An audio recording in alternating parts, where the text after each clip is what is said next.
Bw'OKORIGERERIA OMOSWADA BW'OKORIGERERIA EMECHANDO y'Ebisaku ebikenda boigo biri bitari konyora obokoreri bureng'aine n'ebisaku binde nigokorekana wetera gusanga n'ababwatani boigo abo bisakorwa asensemo y'eserikali kirenga ky'omuswada oyo n'okorigereria emechando y'ebisaku ebyo nabo igo korigia chinjira cy'okurenda oboronge bwabo koreng'ana n'ekatiba y'omwaka gw'ekiribubere na 10 muri kwito Linet Nyambane namange.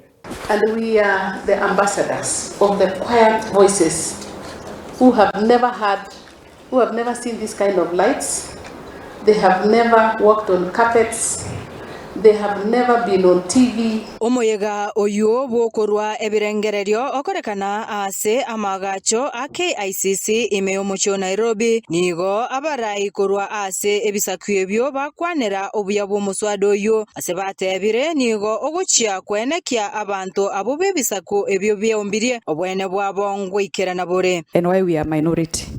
One, numbers. Anything small, especially population, becomes a problem in a country where we derive politics from tyranny of numbers. So when we are fewer, we are not even able to get an MCA at the county level.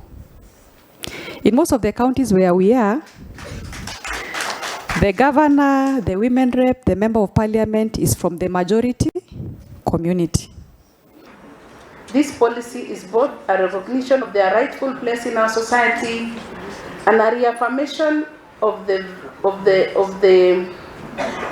values enshrined in our constitution, values of human dignity, equality, inclusivity, social justice, and protection of cultural diversity.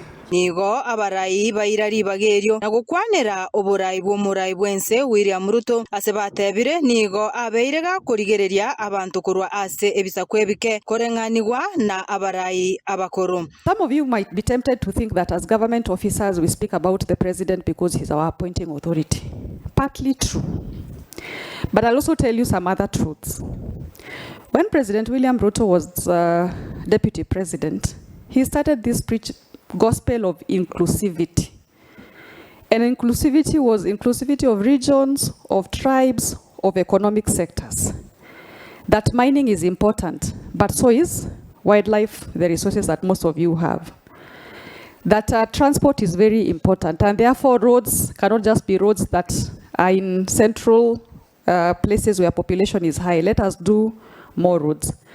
But more importantly, this division called the Minorities and Marginalized Communities Affairs Division was started when President William Ruto was the deputy president. Said 18th of December is the UN International Day for Minorities. Let us start celebrating these people. It might not amount to much, but let them know that they can travel to Nairobi, that there is a day for them. Let them share their frustrations, their sadness, their happiness, their culture. Nonya nabo ababwatani abo nigo batebire buna nonya omuswada oyo oirire egeka egetambe goikerana nigo orache kubakonya. The government of His Excellency President William Ruto to see how best Article 56, Article 100 of the Constitution, and Article 174 could be brought to life. When the country was celebrating 15 years of the Constitution, we have nothing to celebrate because those particular articles have been ignored for the last 15 years. And now your territories have become the most important spaces for development.